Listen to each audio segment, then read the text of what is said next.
So I guess I should start by telling you a little bit about who Laura is.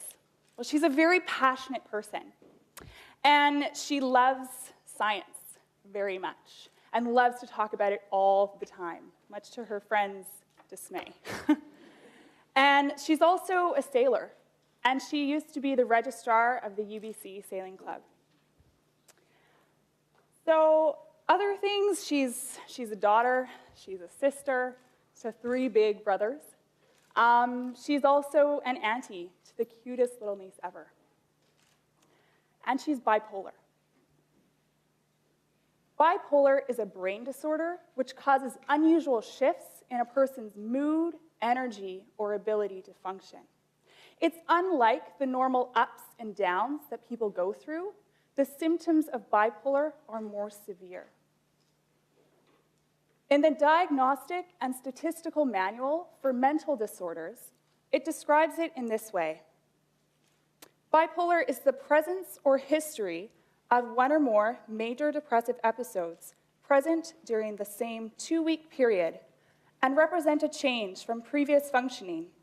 At least one of the symptoms is either depressed mood or loss of interest or pleasure. These symptoms can be depressed mood most of the day, nearly every day. Markedly diminished interest or pleasure in all or almost all activities. Significant weight loss or weight gain, or decrease or increase in appetite. Insomnia or hypersomnia, nearly every day. Psychomotor agitation or retardation, nearly every day. Fatigue or loss of energy, nearly every day. Feelings of worthlessness or excessive or inappropriate guilt, nearly every day. Diminished ability to think or concentrate or indecisiveness. Recurrent thoughts of death, not just fear of dying. Or suicide attempt or a specific plan for committing suicide. There's also the presence or history of at least one manic episode. Mania is a distinct period of abnormally and persistently elevated, expansive, or irritable mood, and abnormally and persistently increased activity or energy, lasting at least 4 consecutive days, and present most of the day, nearly every day. It can be described as inflated self-esteem or grandiosity, decreased need for sleep, more talkative than usual, or pressure to keep talking. There can be flights of ideas or subjective experience that thoughts are racing. There's distractibility, increase in goal-directed activity, or psychomotor agitation. There is excessive involvement in pleasurable activities that have a high potential for painful consequences. The DSM provides a common language among professionals who treat patients with mental illnesses. By clearly defining the criteria for a mental disorder, the DSM ensures that the diagnosis is both accurate and consistent.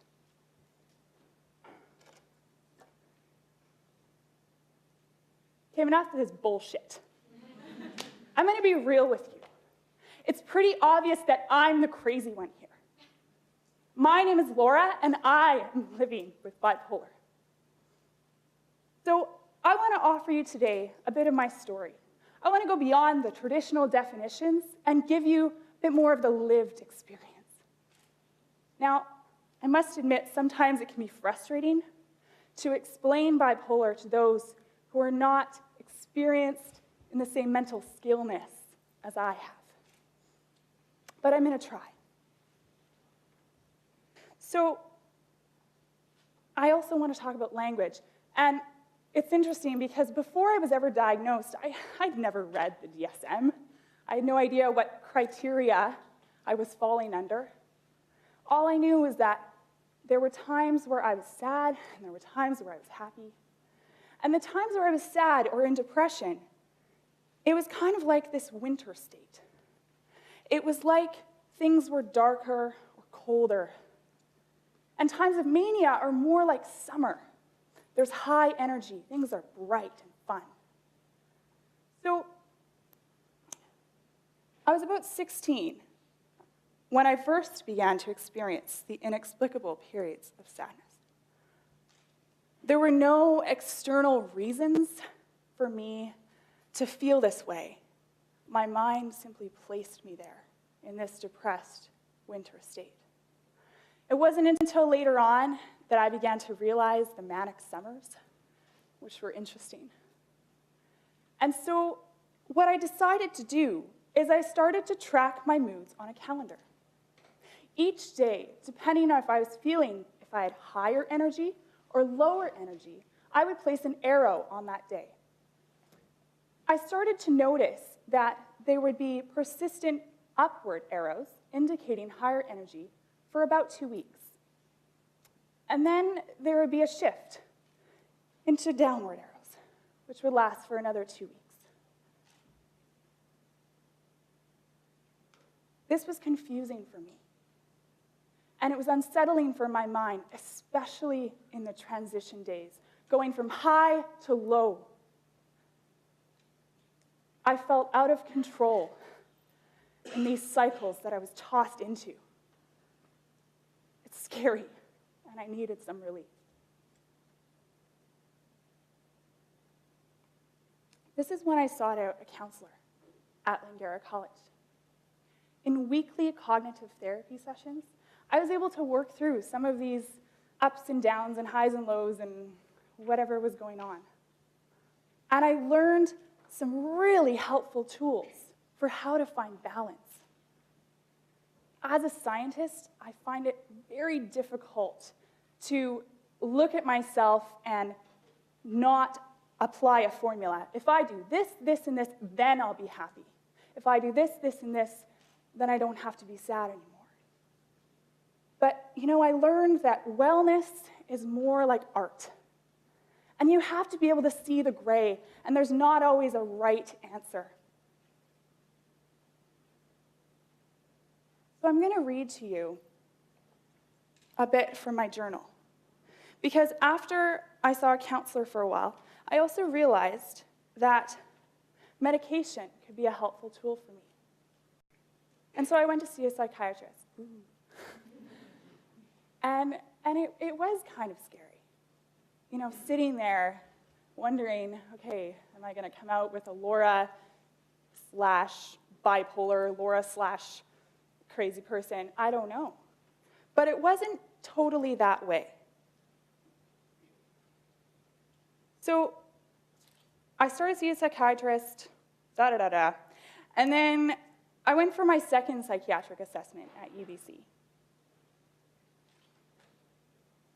A second opinion, an hour bike ride, an hour wait, and over an hour talking about my moods and family history. It turns out that I am indeed bipolar type 2, rapid cycling. But whatever. I'm feeling much more comfortable with my mental things. Taking meds seems less scary and more just something extra to do in my morning routine. I'm still quite private, though, and I don't feel comfortable sharing about my psychiatric appointments, my illness, or medication. It's still new, and it can be overwhelming at times. I'm working things through, and I think it's going to be okay. Well, I have some time to think about it on my bike ride home. So, what's it like to be manic? Well, it's kind of like wearing really gorgeous heels, like this. And you just walk around and you feel taller. There's our confidence. There's a direction to it. Things are clear and easy. There are thoughts and ideas that just come so naturally. Ideas, ambitions, hopes, anything is possible. The world is limitless. The trouble comes is when these thoughts don't stop. When it goes beyond control, when you can't will yourself to sleep. Because you can't stop thinking of the creative project that you want to do tomorrow, or the next trip you want to go on, or your new life plan. So I have another journal entry to share with you, all of my secrets. This one I titled Zopiclone, also known as Little Blue Pills. My mental state, hypomanic. Bipolar season, summer. I didn't fall asleep until 4 a.m. Too many thoughts, too many ideas, too much happening in my head. After 3.5 hours of willing myself to sleep, I made the healthy move and I took one of these little blue pills. A metallic taste lingers in my mouth. It feels disheartening every time I have to take one, but I guess it's okay. Even though I may have the tools, I sometimes lack the connection. In the end, I was glad for my humility. Sleep was good. I find that the struggle is harnessing this energy for school purposes and holding off on my social and creative ambitions. Then there's the other side of things, the depression side. Well, depression is more like slippers. Not the comfy, cozy kind of slipper feeling. It's more of the need to feel safe and secure, that outside of these slippers, it's just not right. And it's kind of awkward walking around in slippers, giving a talk in front of 400 people, being depressed amongst classmates and family and friends and roommates.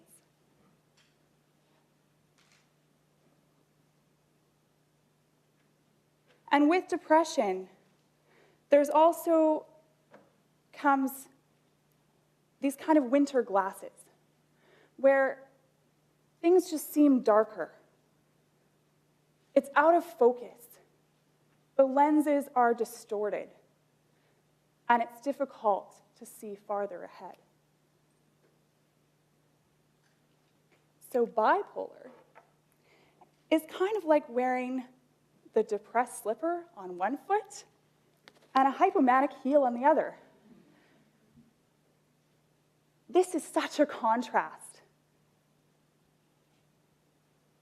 You know, on one foot, you're walking around, just up on an adventure, ready to go and see the world, and then you fall down and just can barely get out of bed and just drag along.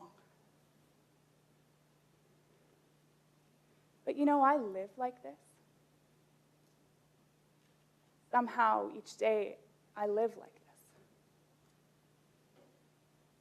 And it's funny because when I first applied for the Terry Talk, I was definitely wearing the manic heel. and then they accepted me, and I was like, oh, crap. So then a week or so later, I became depressed. And the thought of standing here today in front of all of you in my slippers, it's just impossible.